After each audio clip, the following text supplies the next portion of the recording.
There's a theory that claims the sinking of the Titanic wasn't an accident at all, but a carefully planned act. At the center of this idea is the ship's owner himself, J.P. Morgan, who decided not to board at the last minute, despite having previously announced he would attend the maiden voyage. According to this theory, powerful millionaires like Morgan saw an opportunity, a perfect way to eliminate certain wealthy passengers who opposed the creation of the Federal Reserve while making it all appear as a tragic accident. Among the supposed targets was Isidore Straus, co-owner of Macy's. He met a heartbreaking end alongside his wife, who refused to board a lifeboat, choosing instead to remain with him until the very end. But to understand whether these theories hold any truth, we need some context. At the beginning of the 20th century, the United States was entering a period of rapid economic expansion and technological growth, fueled by the momentum of the Industrial Revolution. This wave of progress reshaped its industries and transformed the way the nation saw itself. The country was emerging as a rising global power, ready to compete on the world stage. But growth alone wasn't enough. The United States wanted to make a statement, to prove it could lead on every front. Not just in warfare, but in architecture, economics, industry, transportation, and even entertainment. It was an era defined by ambition and relentless progress, where every breakthrough became a declaration of power to the rest of the world. Amid this intense competition to outdo one another, a very specific battleground began to take shape: transatlantic travel. At the time, long-distance journeys were dominated by ships and trains, since commercial air travel as we know it today was still little more than an idea. Because of this, ocean liners became the primary means of transportation for both the wealthy and the working class, allowing large numbers of people to travel vast distances across the globe. Among the most important and heavily traveled routes were those connecting Europe and America. Demand continued to grow, and with it came the need for bigger, faster, and more advanced ships, sparking a fierce competition. The British led the charge, building luxurious and high-speed liners like the RMS Lusitania and the RMS Mauretania. In response, American financier J.P. Morgan entered the scene. He acquired White Star Line, one of the most prestigious shipping companies in the world at the time, aiming to compete in this rapidly expanding market. Morgan's goal was clear: dominate the North Atlantic routes by offering superior ships and better travel options, attracting more passengers and cargo business. To achieve this, he built a massive shipping conglomerate, purchasing multiple established companies and integrating them under his control. While each company retained a degree of autonomy, key financial decisions and overall strategic planning were directed by Morgan and his team. Out of this ambition came three legendary ships: the RMS Olympic, the RMS Titanic, and the HMHS Britannic. Though similar in design, each served a slightly different purpose, and all were intended to represent the pinnacle of maritime engineering. The Olympic was built first and quickly became the largest ship in the world, achieving great success on commercial routes. Then came the Titanic, designed to be even more luxurious, pushing the limits of what ocean travel could offer, and elevating the industry to an entirely new level. The problem was that, despite all its luxury, the ship lacked adequate safety measures in the event of an emergency.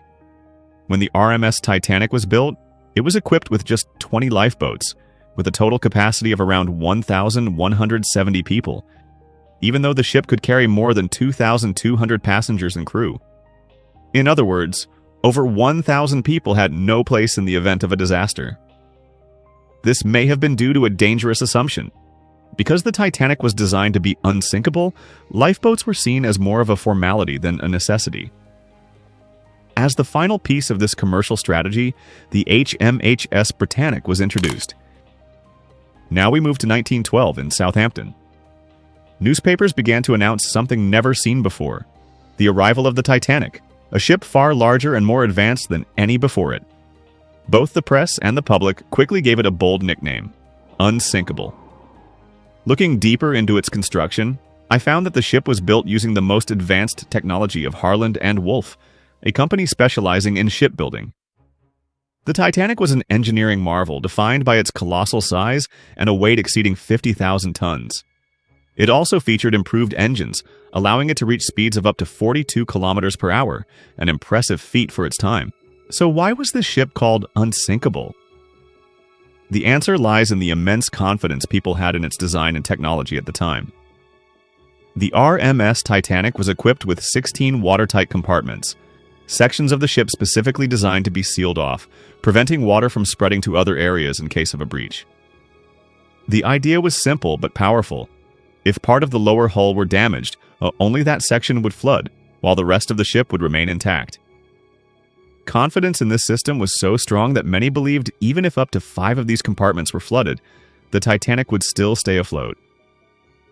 After nearly 3 years of construction, the ship was finally ready to take to the water. Newspapers and magazines across both the United Kingdom and the United States began describing the Titanic as a masterpiece of modern engineering.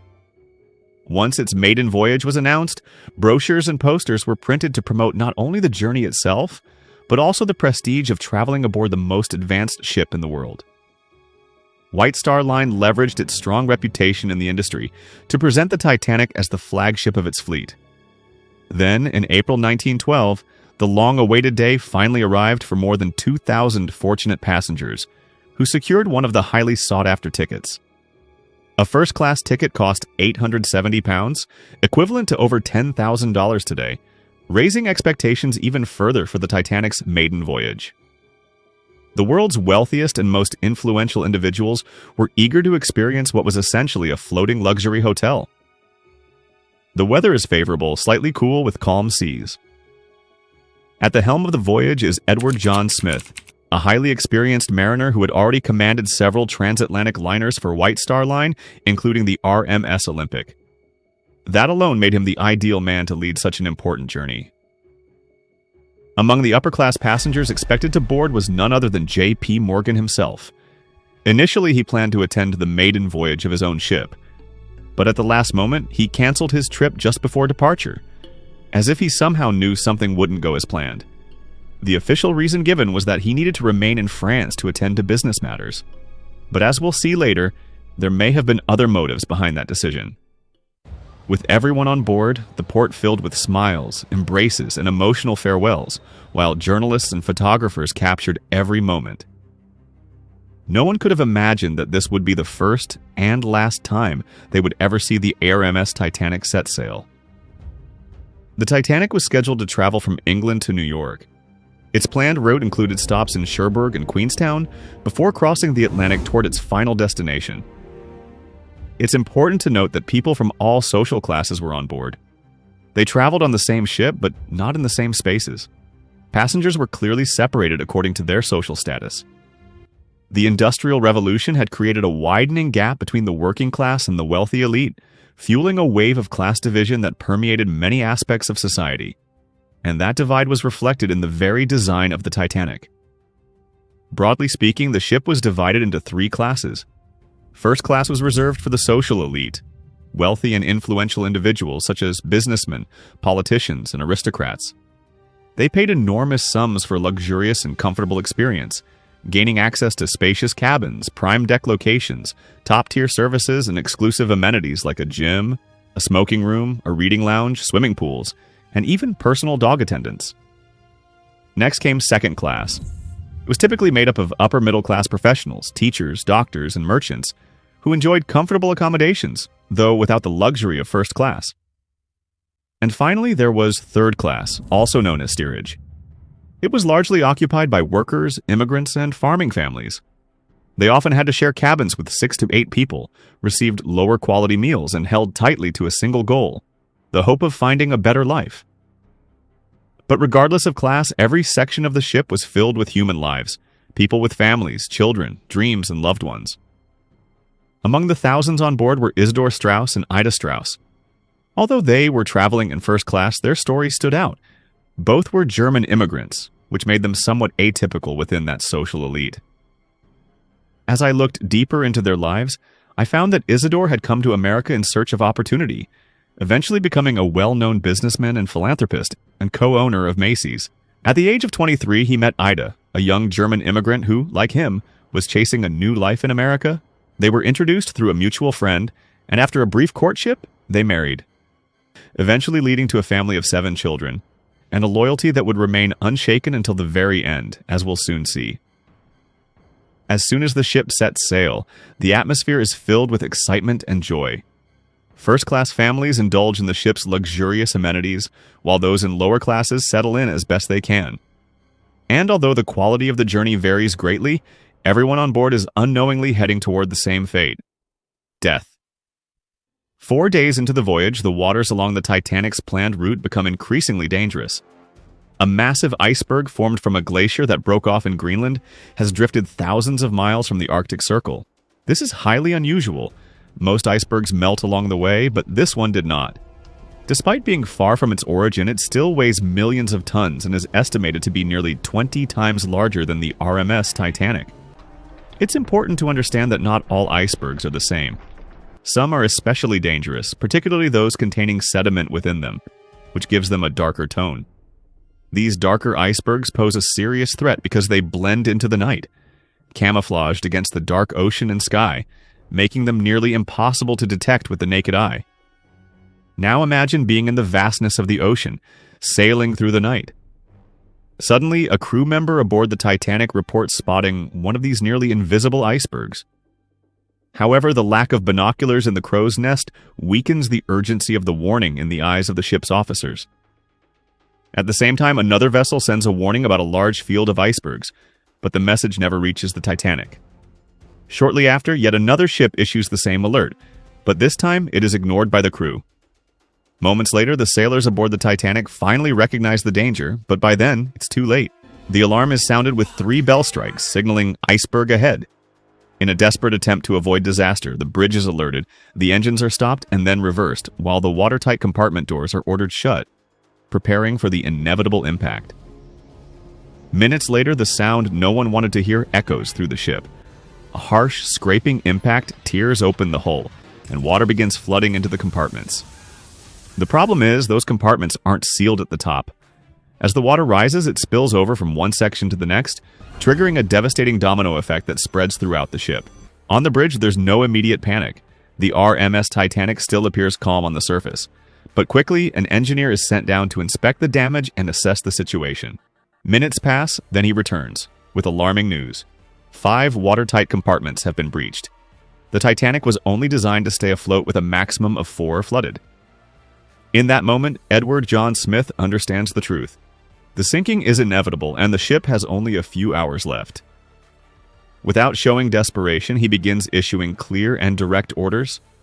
The engines are stopped, and the watertight doors are sealed, even though he knows it will only delay the inevitable, not prevent it. Soon the mailroom is completely flooded, and each new report paints an increasingly grim picture.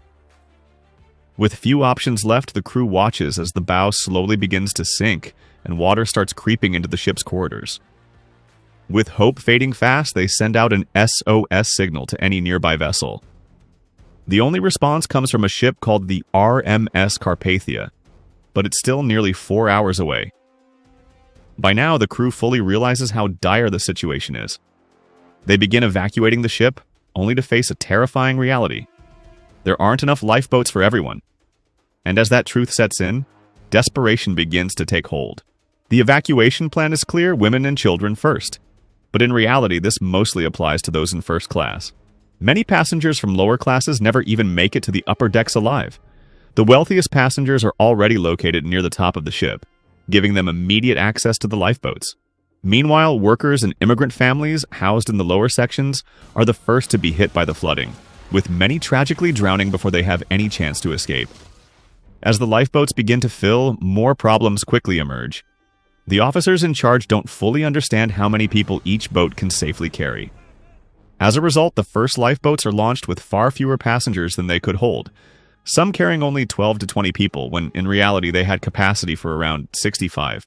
Entire families are forced to separate, clinging to the false hope that they will reunite later. Children are torn from their parents' arms as desperate attempts are made to save them. Most are simply fighting to survive. And in the middle of this chaos and terror, we see Isidor Strauss alongside his beloved wife, Ida Strauss. Instead of boarding a lifeboat, Isidor refuses, choosing to give his place to his wife and to other women and children who might still be saved. It is Ida's turn to board, but she looks at him and makes a decision of her own. She tells him she will not leave, not without him. Time is running out, and the unsinkable ship has reached its most critical moment. With the stern rising almost vertically into the air, people begin to slip, falling from terrifying heights, while others slide across the deck into the freezing water below, dying either from the impact or from hypothermia, a slow and inevitable death. The ship begins to groan. Its massive structure strains under the pressure, giving in to the inevitable. The lights aboard the RMS Titanic flicker out, plunging everything into total darkness. Inside, there are screams, people fighting to reach higher ground, while others simply accept their fate, choosing to spend their final moments in peace. Among them, we see mothers calming their children, the captain going down with his ship, musicians playing their final piece, and lovers like Isidor Straus and Ida Straus, who ultimately chose to die together rather than live without one another. Here they are in their cabin, waiting as the water slowly rises, embracing each other in a way that feels like two lives becoming one. Together until the end, just as they had been for over 40 years. And then it happens. The Titanic breaks apart, splitting in two before disappearing into the depths of the ocean, taking with it the dreams and lives that had only hours before filled its halls. In the aftermath, the ocean becomes a field of floating life jackets, echoing with desperate cries of pain as the freezing water cuts through survivors like needles against the skin. Only a few manage to stay alive, clinging to pieces of wood or any debris that can keep them above the surface. The minutes feel endless, but eventually some lifeboats return, pulling survivors from the water and recovering bodies from the wreckage. Every life saved feels like a miracle, while every body left behind becomes a haunting reminder of the tragedy that has just unfolded. Shortly after the sinking, the RMS Carpathia arrives, taking in the survivors. In total, more than 700 people are rescued and brought to New York. No one can believe what has happened. Shock spreads through everyone on board, and a heavy silence of grief settles over the rescue ship. Once the survivors are safely aboard the RMS Carpathia, the crew begins registering them, organizing their return home and helping reconnect them with their families. However, the identification process is plagued by chaos and confusion. Some names are misspelled, others go unrecorded, and early lists often mix survivors with the missing, causing painful uncertainty for those waiting desperately for answers. When they finally reach land, the survivors begin sharing their testimonies with the press and authorities, who quickly launch formal investigations. These first-hand accounts allow us to piece together the terror that unfolded on board, but they also reveal deeply moving human stories that emerged from the darkness. Among these voices is the maid of Isidor Straus and Ida Straus, who was present during their final moments. And while the lives of the Straus couple ended in the sinking, their love story did not. In fact, it would go on to transcend the tragedy in a remarkable way. In the aftermath, official investigations are launched in both the United States and the United Kingdom, aiming to understand what caused the disaster and how to prevent anything like it from happening again. Over time, these investigations would also give rise to numerous conspiracy theories, some of which we'll take a closer look at next. Here are three of the most compelling ones. The first theory is one of the most serious. It suggests that the sinking of the RMS Titanic was a deliberate act designed to eliminate certain wealthy passengers who opposed the creation of the Federal Reserve in the United States.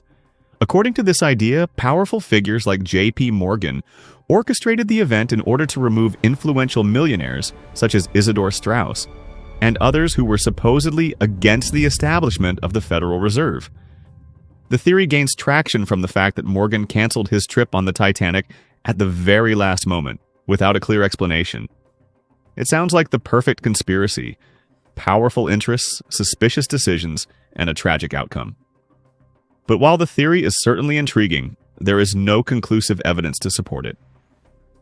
A second theory claims that White Star Line, in an attempt to avoid financial losses, secretly switched the identities of the Titanic and the RMS Olympic. The idea is that after the Olympic suffered multiple accidents, repairing it became too expensive. So, in a calculated move, the damaged ship was allegedly sent out under the name Titanic, with the intention of collecting insurance money if something went wrong. Supporters of this theory point to details like the famous Grand Staircase, well documented in photographs of the Olympic, but never officially photographed aboard the Titanic. However, this remains purely speculative. But then the question remains, what really happened with J.P. Morgan? In reality, after the sinking of the RMS Titanic, J.P. Morgan did not suffer any personal financial losses. While White Star Line did receive an insurance payout for the ship, the families of the victims quickly filed lawsuits. As a result, the company was forced to pay multiple compensations, which contributed to its decline as a major maritime conglomerate and eventually led to its merger with a rival company. As for Morgan, he continued to lead his vast financial empire until his death in 1913, just 1 year after the Titanic disaster. Now let's move on to the final theory, one that is less of a conspiracy and more of an astonishing coincidence. It centers around a book titled Futility, or The Wreck of the Titan, written by Morgan Robertson in 1898, 14 years before the Titanic sank. The novel tells the story of a massive ocean liner called the Titan, considered unsinkable, which strikes an iceberg in the North Atlantic during its maiden voyage and sinks, resulting in a massive loss of life due to a lack of lifeboats. The similarities between the Titan and the Titanic are striking. Both ships are portrayed as the largest and most luxurious of their time. Both carry too few lifeboats, and both are traveling at high speed when they collide with an iceberg. This book has sparked countless discussions over the years, as it seems to have predicted, with eerie accuracy, what would happen more than a decade later. However, there's no evidence that Morgan Robertson had any insider knowledge. Most likely, his deep understanding of the industry and the trends of his time led him to imagine a scenario that, by coincidence, eventually became reality. And now, let me tell you what ultimately happened to the bodies and the legacy of Isidor Straus and Ida Straus.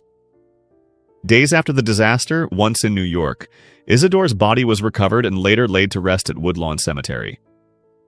Ida's body, however, was never found. And yet, it's hard not to believe that, even if they are no longer together in this world, somewhere, somehow, they are still side by side, hand in hand. That thought comes from what is written on their mausoleum, an inscription so powerful it resonates deeply with anyone who hears their story. Many waters cannot quench love, neither can the floods drown it. This line comes from the Song of Songs, traditionally attributed to King Solomon, a collection of poetic verses centered on love and devotion. Not long after, the city of New York City honored their memory by renaming the park near their residence to Straus Park. Just behind the memorial, another biblical quote reads, "Lovely and pleasant in their lives, and in their death they were not divided."